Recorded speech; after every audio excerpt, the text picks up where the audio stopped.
Кровот е заеднички градежен елемент на сите собственици на посебни делови во една стамбена зграда.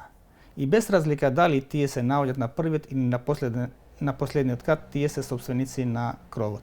Кога собствениците на посебните делови на становите и на деловните простори не можат да донесат одлука, а станува збор за нужна работа и неодложна, како што се одржувањето, поправките и инвестиционото одржување, тогаш секој собственик на стан може да поднесе барање до суд за донесување на одлука во вонпарнична постапка.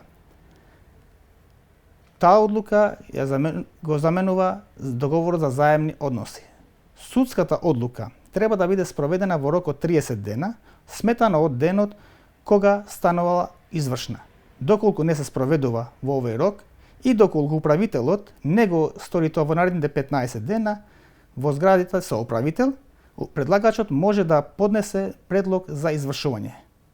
Собствениците на посебните делови се одговорни за плаќање на сите трошоци за управувањето и другите трошоци што потекнуваат од стамбената зграда во согласно со своите собственички делови, ако со договорот за заемни односи поинаку не е утврдено.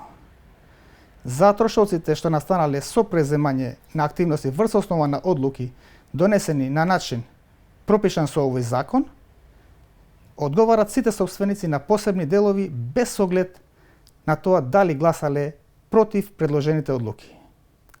Регулаторната комисија за домување не може да ги коментира и прејудицира како ќе бидат донесените одлуки од судот.